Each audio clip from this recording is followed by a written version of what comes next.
family namin, 3 kami magkakapatid. Ako po yung pinakabunso. Karoon kami ng bahay sa squatter area. Itong kwarto ko po na dati. Dito po ako nakakaiga, natutulog. Dito talaga ako lumaki. Nakatira kami yung buong pamilya namin. Na dati, ito'y daanan ng tubig. Pag umuulan, magkakaroon kami ng libreng swimming pool kasi lumalaki yung tubig dito. At ngayon ay siyempre natambakan na ng mga lupa at bago na, pero memorable masyado to kasi dito ako panganak at dito rin ako lumaki. Nakamalay na ako sa buhay ko, doon ko karoon ng mga pangarap na balang araw magkaroon kami ng bahay na maganda, na buhay na maganda. Dahil po yung buhay talaga namin napakahirap noon.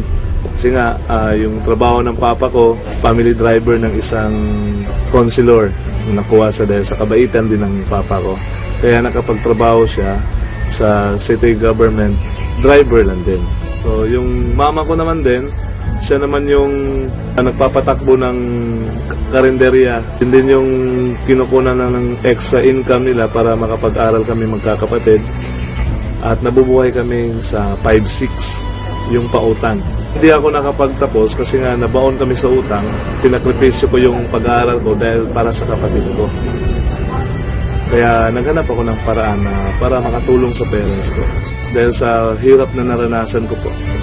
Yun yung naging lakas ko na para magbuo ng pangarap na balang araw malalampasan ko lahat ng problema namin. Malalampasan ko yung kahirapan namin. Naghanap ako ng mga oportunidad para mahihaon sa kahirapan yung family namin. Nung natapos na pag-aaral ng high school, way back 1999, parang naging tambay ako. Kasi 1 year din ako hindi nakapag-aral agad. Kaya yung ginagawa ko doon, talagang nagtatrabaho. Kaya lahat ng trabaho sa terminal, Ecoland Terminal, o terminal ng bus, ay naranasan ko po yan. Paglilinis ng sapatos,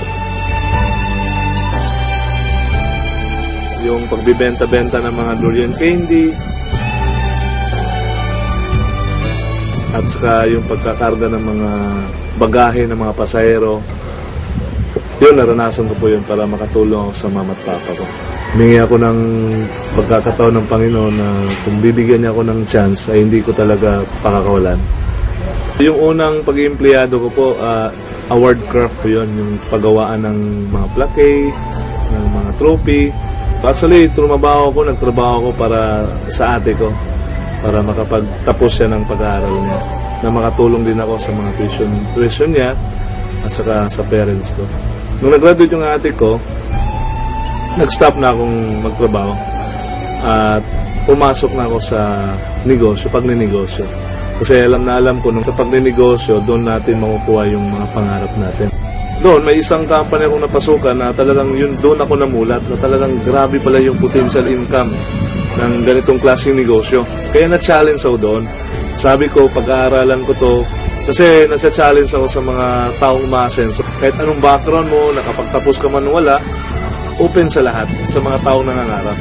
So ako yung taong gigil na gigil dati na talagang makuha ko mga pangarap ko. Kaya nung napag-aralan ko siya, ay hindi din pala parang gano-gano ka basa-basa kang papasok. Kasi ang dami ding mga kumpanyang na parang may company, may produkto, pero wala namang silbi yung mga produkto at hindi nagtatagal. Kaya nung nakita ko si Royal, talagang sabi ko sa sarili ko, ito na yung company hinahanap ko, yung totoong opportunity. Nakita ko yung branch office nila sa Davao. Talagang sabi ko sa sarili ko, talagang pwede kong ibigay lahat ng mga kakayanan ko, lahat ng lakas ko, lahat ng talino, talagang skills ko, na alam ko hindi ako mabibigo. Kasi nga, yung company Royal ay talagang sobrang ganda.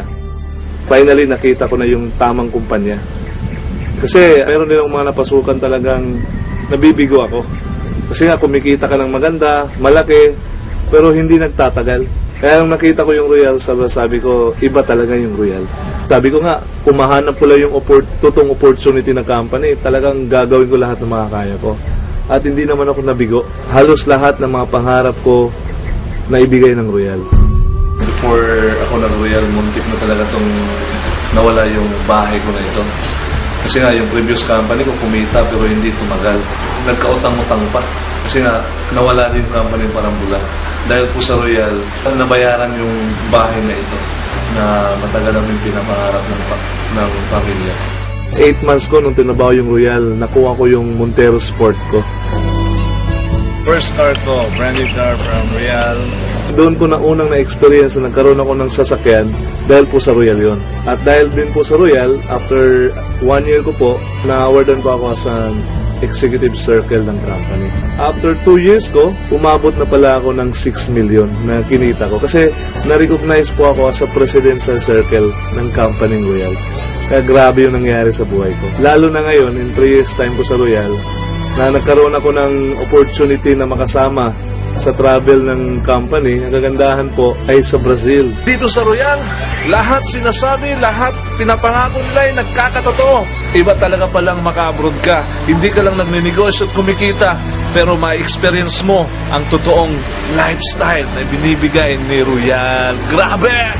Kaya noon, na-enjoy ko po yung travel namin sa Brazil. Ang kagandahan po, kinuha ko na naman yung pinakapangarap kong sasakyan. Sabi ko sa sarili ko dati, nung dati kong company, mabibili ko na yung Hummer ko. Kasi kumikita ko ng malaki, hindi tumagal. Bumagsak. Kaya parang nasaktan ako doon. Dahil sa Royal po, na-in love ako ulit. At dahil po sa Royal, yung pinapangarap ko ay talagang nagkakatotoo lang. Ito na nga ho, yung Hummer or H2 ko po. Kasi sa Davao, hindi ka basta-basta magka-hammer dito. Yung mga nagka-hammer dito, yung mga may-ari ng mga mall, may-ari ng mga hotel, yung mga may-ari talaga na talagang kilala sa negosyo dito sa Davao. Ang malupit doon, isa sa may-ari ng hammer ay royalista. Dito pong bahay na ito, actually ito yung pangarap ng mama ko. Dahil single pa naman po ako, wala akong ibang pinapangarap kundi pasayahin at paligayahin yung mga magulang ko. Ito pa, ang dami ko pang pangarap sa kanila. Sabi ko nga sa papa ko na dapat na magretiro na siya. Ayaw ko nang magtrabaho siya. Alam na alam ko kasi yung hirap na naranasan nila sa buhay.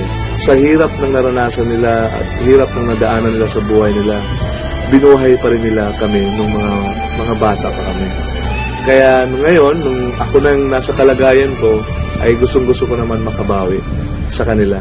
Masaya pakinggan na may anak ka na nag-alala sa pamilya niya. Sama sa amin, papa niya, at salamat.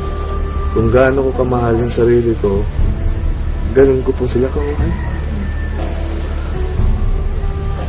Kaya lahat, habang single pa po ako, habang hindi pa ako nag-aasawa, binibigay ko po yung kaligayahan nila.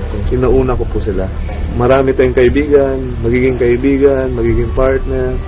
Pero ang masabi ko lang, nag-iisa lang sila na ina at ama ko sa mundong ito. Kaya kahit anong mga hirap na naranasan ko sa pagninegosyo, makita ko lang sila, parang namomotivate na ako, parang nabibigyan ako ng lakas na ipagpatuloy yung naumpisan kong pagtatrabaho na maayos at yung tama. Sila din yung dahilan na umabot ako sa naabot ko ngayon. Kasi kung hindi dahil sa kanila, siguro matagal na ako ring nag-give up. Kaya kahit anong gawin ko, lahat ng ginagawa ko, sa ngayon po para sa kanila po.